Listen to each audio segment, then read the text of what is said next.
Hello everyone and welcome back to the World Class Talent Podcast. On today's episode we have Ceri Bowley for our part 2 special, and we're going to be talking all things current game, things like Rangers, scouting, what goes into the scouting process, and his time at City Football Group.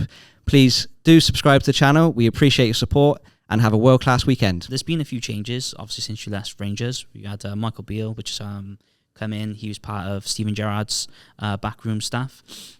He's recently left Sunderland, and at the minute we got Philippe Clement in the position there. What are your thoughts on his job at the minute? Rangers top of the league. It's a tough ask as you're up against Brendan Rodgers at the minute.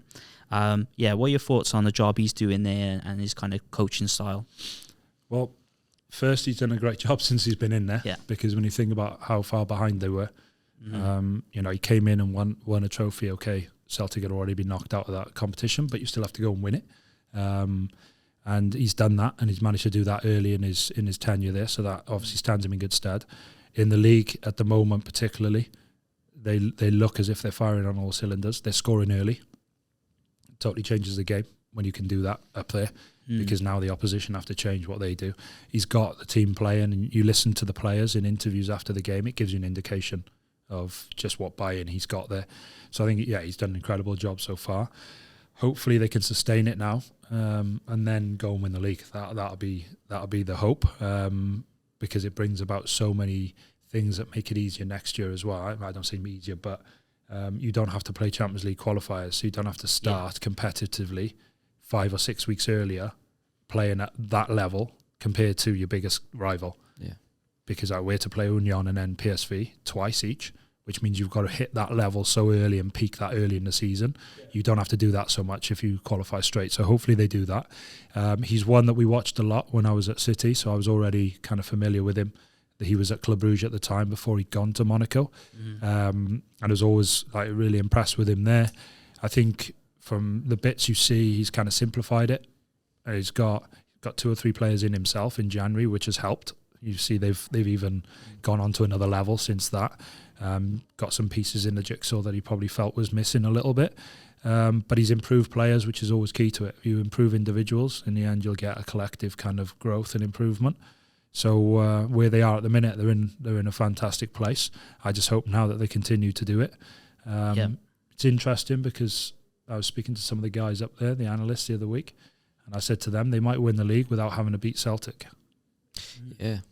That could be the way at the moment. Fans will hate me saying that, but at the moment their points are getting dropped against teams even at home that probably they shouldn't be. So it could be interesting. They can now afford to draw, but if they don't slip up in between, they can draw both games with them, and that won't be the intention. Of course, they'll go into the Old Firm to win it. Yeah. Of course they will. But that thing there where you don't have to go and chase it, it's differential. It changes your whole match dynamic, because they have to come and beat you, and you can set your game plan to set traps, and however your game style is, whether you're going to counter on them or I'm sure Rangers fans will say no, they come into us, let's just hammer them. They want to win both Every games. fans wants that. They want to win both games. From a technical stance, you can do that. One of the things that interests me about the Scottish League, in the Premier League and Championship and down, usually wages usually has a positive correlation to where you finish in the league. So more wages you pay, higher up the league you finish. It's a little bit different in Scotland because you've got those top 2 sides. I imagine there's not much difference between the wage budget, and then you've got the rest. You might be surprised. How is it? Well, maybe you can shed some light on that. What is kind of the because it's hard to bring in, you've got specific players to work with, but you don't know whether you're going to be competing in the Champions League. So there's lots of different variables there. How is it kind of to bring players up to Scotland? Rangers, massive club, Celtic, massive club, but getting them up there, signing on the dotted line, I bet there's a bit of complexities to that. Yeah. Without wanting to go into too much detail and shed light on the way they operated, and it wasn't my main job to sign players, but we had a sporting director at the time. But I think in terms of budgets, 1 and 2 is probably what it's been most consistently over the last 10 years. So the one with the bigger budget has been the one that's won the league. The one with the most transfer spend has been the one that's won the league until this year. and that's going to change because Rangers are going to win it. So that'll be different. In terms of the others, I think there's so many things at play there between the rest. One, I think the budgets between third and the rest is probably much, much closer than it is between third and top two, probably. I don't know the exact figures, but I would imagine they are. And then it becomes that thing around, you have an outlier that has a really good season, and they just get it right, and then the momentum carries them through. So there's so much change in that way, and it's probably more like the middle of the Premier League, where you look at like from maybe 9th to 15th, and you could say that any one of them with a run could finish anywhere in those numbers.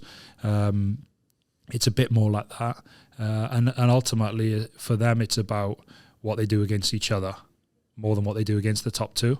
And then if they pick up points against the top two, then it's a massive, massive boost to where they want to be. So it's difficult. I think the draw for signing players is if you know you're in the Champions League, you've got a much better chance. And that goes for any league, by the way. Yeah. Your Premier League clubs talking about that is, if we know we're in the Champions League, we know we're going to attract X players, or we know we're going to have X budget.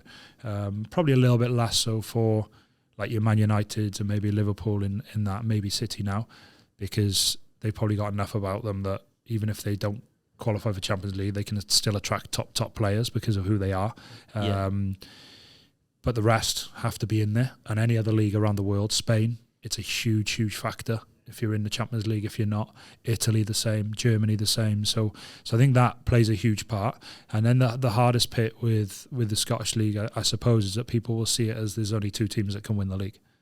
Now, whether that's right or wrong is not for me to decide. But historically, it would suggest that one of those two teams is going to win it more often than they don't. So that's probably the harder bit. Is it's only a two-team league, and then some will look at that and say, well, what's the level of the rest of the games?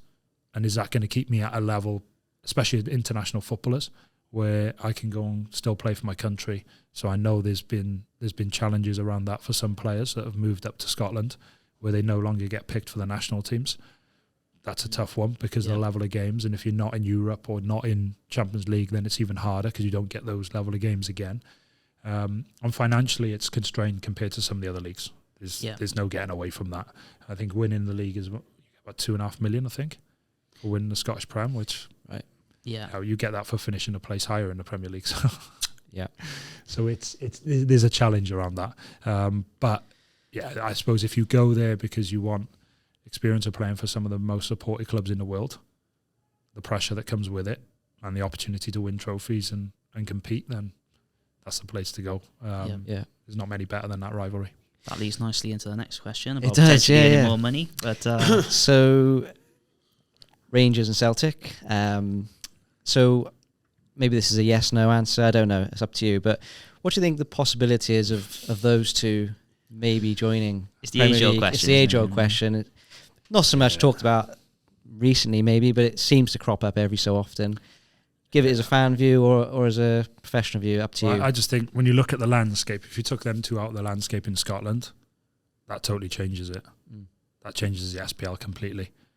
And when you think about the sustainability of the other clubs up there, you take them out, and I don't want to be disrespectful to the other SPL clubs here, but you take them out, they probably don't get a TV deal. So what happens to the domestic game there if you lose those two? It's huge. Because I think when you look at the games on TV, on Sky, they tend to be Celtic or Rangers, and they're the ones that they show live up there. So that'll be a real challenge. Also, you've got to think of it from those two clubs' perspective. They come to the Premier League, even to qualify for the Conference League, is arguably a lot tougher than what it is to qualify for the Champions League in Scotland, arguably. Yeah, not going to say definitively, but it'd be a tough ask to go and qualify for that. Naturally, they'll get a boost in terms of income, and as a result, maybe some of the players that they can sign, all that kind of stuff might change. I get that. But it's the same, and it's not too dissimilar. There's a lot of talk around the Eredivisie and the Belgian Pro League merging. It's the same there, right? You've got to be mindful that clubs that usually are used to qualifying for Champions League may not if they merge. That has a huge impact on that club, and as a result of it, will they ever vote in that way? I don't know. Maybe this whole European Super League is maybe I won't say catalyst, but if that is formed one day, it might make possibly. more of an avenue for it. The other bit that I saw up there, and again, there's no disrespect meant with this to the Premier League, but it's different. When you're in stadiums up there, it's different. It's proper, passionate support. So what's it like a Rangers v Celtic fan? Proper atmosphere. Yeah, but all of them. You go to Ibrox for any game, and the support is incredible. And I just don't see much of that at all. When you go to a Premier League game now, you have the odd pockets, but you don't really get it. And they would lose an essence of that, I suppose, coming down, because it is true. Even away games are unbelievable in terms of the number of fans that travel and everything. It's incredible to go into any stadium in the world with them. You know, I've got videos of going up towards Anfield and Rangers fans outside the ground, and mixed with the Liverpool fans, of course, but them outside. It's incredible. It's just different. It's completely different. And for atmosphere-wise, there's nothing in Britain that beats that rivalry, for sure. And I don't think there's anything in Britain that really rivals them in terms of whole stadium atmosphere. You always have your pockets. You know, the Kop is very famous for the atmosphere that it generates and that. But when you think about whole stadium, there's nothing like going out at Ibrox, and it's literally everybody. When they start to sing, everyone does. It's proper support all the way around the ground. There's none of this like that's the singing area and that's not, and whatever. Family stand, family areas, they're rocking, because they grow up as, you know, generations and generations of Rangers fans that are incredibly passionate about their club. And I'm sure the other side are the same. I just haven't spent enough time at their stadium to know. But that's what they would kind of lose, I think, if they came down, because it's a different environment now in the Premier League, and it doesn't mean it's worse, but if you want it from a fan's perspective, up there is special. Yeah, I do agree. The Premier League games are a bit flat sometimes, atmosphere-wise. I think I watched West Ham last night. They went 2-0 up in 6 minutes, and you couldn't tell. It was quite, as soon as they got the goals went in, they were you could hear a pin drop in the stadium. So the Premier League needs to get that passion back, I think. Yeah, the Union Bears don't go a single minute without singing all the way through the game. Win, lose, draw. They don't stop. Brilliant. Right, then we're going to ask, as a qualified scout, what goes into signing a player, and what data do you use these days to make those decisions? Wow. I think various clubs will use various different forms, but if you think about, the biggest word for me is alignment. So making sure that if you're going to use data, why are you using it? Not because it's fashionable, but what are the things that are most important? So as part of our methodology at City, player profiles was a part of it, in terms of, and try not to think about it in terms of individual people, think about it more as positions on the pitch, and probably areas on the pitch, because my belief is that we're going to go to a game where the only real position is a goalkeeper. That's where I think we're going. I think the rest are going to be totally interchangeable in the future. At the moment, it's probably goalkeeper, centre-backs, maybe 6 and 9. The rest are kind of fairly fluid. I think it's all going to become that, if I'm honest, in terms of where we're headed. But think about what's required of this position in order to play our game style. That's something that we used to think about. So then we'd have characteristics, we'd have descriptors in terms of, like, on a scale of least competent, most competent in each of those characteristics.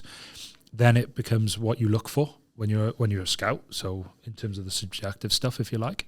And then the objective stuff needs to align with that as well. So which data are going to give you the best understanding of what this player can do and can't do, and what's most important for the way you play. Because the other bit that you get sidetracked with quite often is, your rivals want this player, so he must be good. And it's like, but you need to remember your rivals play a different game style to you. So you're not looking for the same type of player. So all of that becomes really important, and the fact that it needs to be aligned, you need to understand where they are. Probably need to be able to benchmark your own players against what you're going to potentially bring in, which again leads itself to individual development plans and everything else to really understand it. But the bit that you cannot get away from, no matter how much technology comes in, no matter how much data, software, whatever, you have to understand what you're looking for in the game. So I always say that complicated can be simplified, but complex has to be understood. Yeah. And the game's complex. Human beings are complex. If you don't understand the game, you're going to get tripped up at some point. Yeah. If you just use data, or you just go down the road of trying to copy what someone else does. I think those that, you mentioned Brighton earlier, those that really develop their own way, Liverpool the same, they get real clarity. This is what we want. Forget what anyone else wants. This is what we want. This is what we need. This is what it needs to look like. And what they do is they get identification and development, and it's like that, as opposed to being that and that. Because the two fights in a club are recruitment blame the coach for not playing the player. Coach blames recruitment for not signing the right players. They're the two fights that happen all the time. So bring the two together and align them, join them up, and make it real clear from video, from data, from any metric that you want to use. Then you've got a better chance. And then the final bit, which is often the bit that people don't do or don't do it very well, is who are they as a person? Yeah. What's the personality? What's the character? What are the transitions that they're going to have to make? Are they moving to a country for the first time? Are they moving to a new club for the first time? Are they a young player? Are they an experienced player? Do they speak the language? Are they moving on their own? Are they moving with family? All these things that basically dictate to a large degree what happens on the pitch, and they're all things that are off the field stuff. So if you don't get the person bit right, you don't get the player bit right, and you could argue if you don't get the player bit right, as in you don't sign the right profile of player for what you need, so he's not playing, then it affects the personal bit as well. So it's such a complex kind of process, and for fans from the outside, it seems like you just pay the money and you get the player. It's just a name on a team sheet for fans. Yeah. It is, isn't it? But there's obviously a lot more to it. Much more difficult than that, and the time taken to get it done and how long these things go on for in terms of like the due diligence and everything else is incredible. So until you're in and see it, you don't really appreciate it. The time goes into that. The fan wants to see 90 minutes that player perform, and how long we track players for. And I'd imagine the failed attempts as well, that where they almost could have signed someone, the amount of work that goes through that, and then they end up signing for a different club. It's got to be so frustrating. And sometimes the ones that are most prominent in the media aren't actually ones that are anywhere near signing for the club. Yeah. Is that mainly so then agents they though? follow it. Maybe. I usually find out that if someone wants to move, they'll say X person is interested in Y club. But it's mainly like a lower profile club. So they'll be like, oh, he's available this year, and get some interest go in the transfer market. Yeah. It seems to be like a way of getting their clients It can be out a there. multitude of things. I think sometimes you're probably right. Agents might be able to leak that and drive some interest through it, maybe. Sometimes it can be maybe media making assumptions based upon this would be a fit for that club. So then they go, right, there's a story there maybe. Yeah. There's so many people who've got an opinion and an involvement in some way. It's hard to know, but all I would say is that quite often the players linked with your club are actually, and then the fans jump onto it, right? And they just sign this player, and they're not even in the picture. They've already dropped several of their current players. We used to see it all the time, and you're like, they're not even close, some of them. But then, obviously, the closer it gets to a signing being made, the closer the reporting is, because it becomes a little bit more obvious. But the work that goes in, that's what people don't see. And also, you can have a situation in a transfer window where you have one target, but that one target is waiting on maybe 4 other clubs first because of where you are in the pecking order, who may be waiting on 2 other players each first before. Like buying a house, I guess, isn't it? It's just where you are. Chain of effect. Yeah. So you're literally trying to get yourself and get the chain right. Yeah. And obviously, when I say they only have one target, that's their main target. They'll have other backup plans, of course, but then it's about trying to position yourself in the links where you can, to know that the minute that happens, we can do it. So there's that bit. And sometimes, you have to wait till late in the window, because the player won't move till late in the window, because they want to make sure that they don't get an opportunity at that club before they sign for you.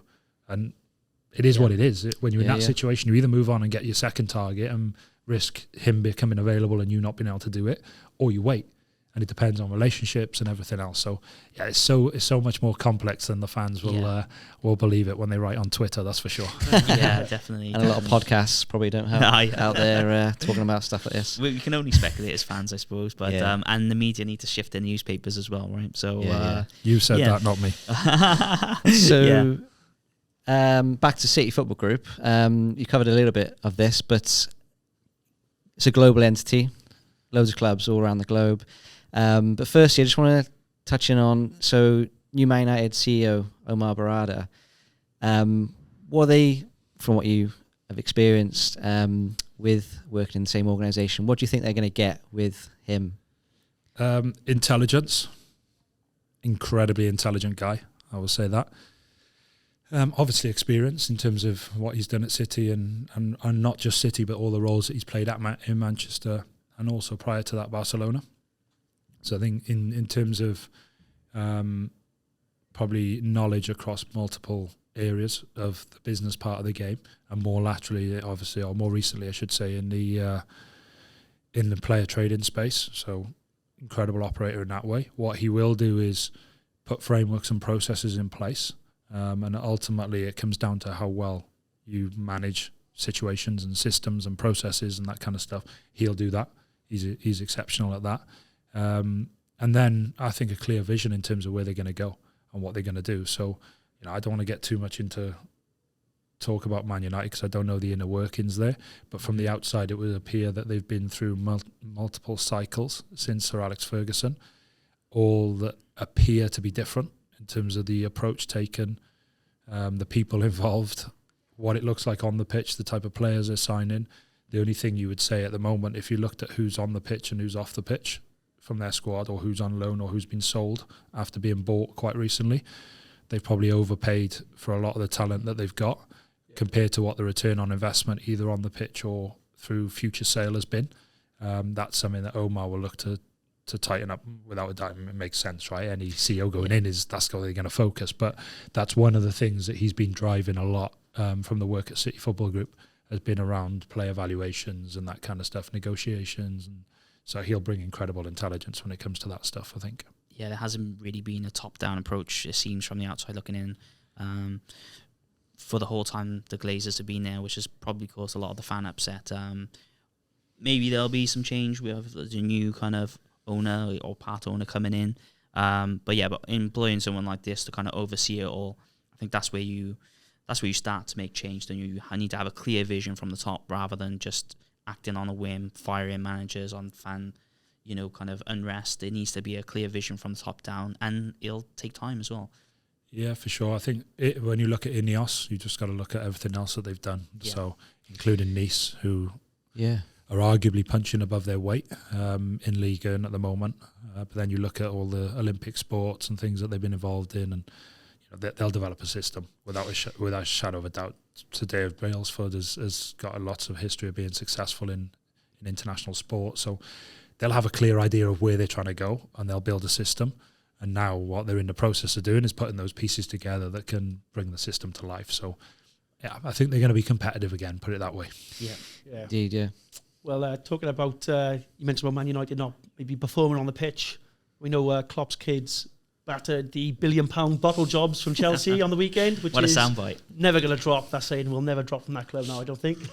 But talking of Klopp and obviously his time at Liverpool, do you think from a coaching perspective and a manager's perspective, sort of been a stroke of genius for him to announce his retirement this early on in the season? Yeah, it's another one that people are speaking about a lot, I think, in terms of the timing. Listening to Pep Linda's pre-cup final, it seems as if the decision was made in the summer. Mm-hmm. So it seems as if people at the club knew in the summer that was going to be the case. Timing is everything, right? And he'll know far better than I when the best time to announce it was. He'll know that club far better than what I do, and the fan base and everything else. So it'd be as simple as this. If they go on and win the Premier League, it'll be a stroke of genius. If they don't, then the timing will be wrong. Yeah. And that's as cutthroat as it is in terms of opinions around that. But all you can say is if he did decide in the summer and he's stayed for an extra year, then it shows a lot about the guy, because he stayed to try and build it for one more year to leave it in a better place than what it was 12 months ago. And it appears at the moment, well, they won a trophy, but it appears at the moment as if that squad and where they're going to end up in the Premier League this season, regardless of whether they win it or not, is going to be better positioned than what it was going into last summer. So for that reason, you have to commend him for that, and not just everything he's already done, by the way, but commend him for that and putting the kids in, because he's starting the next generation of what that squad's going to be looking like, and he's starting to give them experiences and exposure, which is so important. Arguably, that whole legacy concept with, talk about Arsenal, Arsene Wenger, Man United, Alex Ferguson. Klopp's probably the first since then to really have been at a club for so long, coming towards the end and wanting to keep that legacy or create that legacy. Yeah.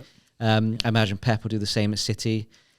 But it's nice to see it come back around again, I think, rather than the 3 seasons out and there's no continuation. Yeah, no, I agree. Oh, sorry. I was just going to say, just to your point earlier, it seems like there is that synergy there from what is expected on the pitch to the coaching academy. Whereas when you saw the League Cup final, lots of players from the academy come in and they knew exactly what was asked of them when they come onto the pitch.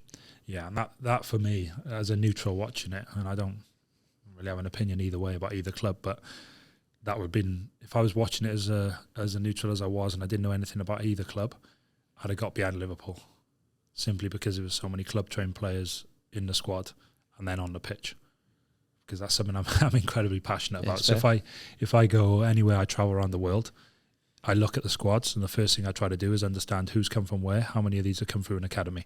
And if I see that players have come through an academy, it's like, right, I'm going to watch that one closely. And that's how I tend to go. So, yeah, I think it's rare that people get the opportunity to leave a legacy, but then that legacy is earned because you have to be successful. And if you go to a club like Liverpool, you have to win. If you don't win, you don't stay there. It's quite simple in that way. And he's won everything there is to win. Maybe not as consistently as he would have hoped, but unfortunately he's had Pep Guardiola again, like he did in Germany. That is just an incredible machine in terms of the way that he wins things. But still done an unbelievable job. And the one thing, and I'm not a Liverpool fan, but when I speak to a lot of Liverpool fans and a lot of people in and around the club, it's like the identity and how he's brought everybody together and the type of person he is, the character, the personality again, that's the real legacy, I think, in that way. And then the football part, hopefully, because of what he's now setting up, will continue. But the real legacy will be because of what the impact he's had on people. And you can never measure that, of course. But that's what everyone tells me, and I don't know him. I met him when we played against him twice, but I don't know him. But looking from the outside, it looks as if he's a player you'd want to play for, probably a member of staff that you'd want to work for, and you'd run through a brick wall for, and also someone who's incredibly enthusiastic to be around every day. That's what it appears from the outside. So he's done a great job. But you can't underestimate the strain and the pressures that come with that many years at a club of that level, with what you have to do every day. I mean, I had a short period of that at Rangers. To be able to continue to do that day after day after day for season after season after season is not easy. And it's no surprise now that his agent and anyone close to him is saying, no, he's going to take a 12-month break for sure before he does anything else. And I can see why, because it's, although the glitz and glamour of the game appears from the outside, to be all singing, all dancing, it's not easy when you're on the inside, no matter how much you earn. Yeah. Human beings still have to go through what human beings have to go through and have to continue to do that under the pressure they do. And obviously the relentlessness of the schedules and travelling every second or third day, it's not all that it's made out to be from that perspective. Of course, working in a game, everyone who works in a game is very fortunate to do so. And I think they'd say the same. But yeah, you can't underestimate that either. Once it gets to that point, it is, as great as it is to be involved in football, it's still a job. You still have to perform week in, week out.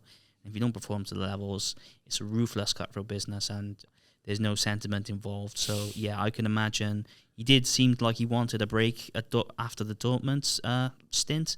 But a job like Liverpool come up, it's very rare you get that opportunity again. So, yeah, I can see why he jumped straight into Liverpool. That was another 7-year run. So, yeah, it's kind of just, I can see why he needs a break. But talking about coaching and different areas and expanding markets, Saudi Pro League has recently seen a high volume of investment. Is that something you'd be interested in? Because there's an opportunity to grow and expand the game out there. Is that something that you would be interested in potentially coaching over there? Potentially. Probably more around the kind of technical director type stuff. And I say that because if you really want to grow the game, I don't think you grow the game as a coach unless you work at grassroots level. I think it's very hard to really grow it, develop it, impact it longer term if you're in a coaching capacity. So I think for me it's more, if it was in more of an exec role, sporting director, technical director, academy director, potentially, because that's where you get the real impact to build something and leave a legacy. Yeah. Frameworks, processes, impact people, develop people, all that kind of stuff. So yeah, potentially we still have to wait and see what it becomes. And I'm not suggesting for 1 minute that it won't continue to be successful, but we've seen other emerging markets come, stay for a couple of years, and then fall away. And this is the latest one. The numbers suggest that it's going to be serious because they are putting some huge investment into it, and fair play to them. We'll just have to wait and see how long that's sustained for and what the experiences of players are. I think there's been a mix from what you read and what you listen to with players so far. So Jordan Henderson came back. It wasn't for him. Other players have gone out there, and one of our old players at Rangers, Fashion Sakala's out there. I still speak to Fash, and he loves it. Yeah. As do some others. Cristiano continually praises the league and whatever else. So, yeah, I think it'll depend on that as well, largely. What kind of experience players have, can they sustain it? Yeah, it is a massive change in culture, totally different experience for players. So, like you say, it'll either be someone's cup of tea or it won't, and you'll have players who don't fancy it. But yeah, I could see City Group expand into maybe have a club over there. That might be something in the future anyway. But yeah, definitely interesting from the outside looking in. And that's it for this time. Thanks for watching. Please like, share and subscribe. We do appreciate your support. Please check out our other episodes. And up next on Extra Time is Ceri's current affairs and what he's up to right now and what his plans are for the future. And all that's left to say is have a world-class weekend.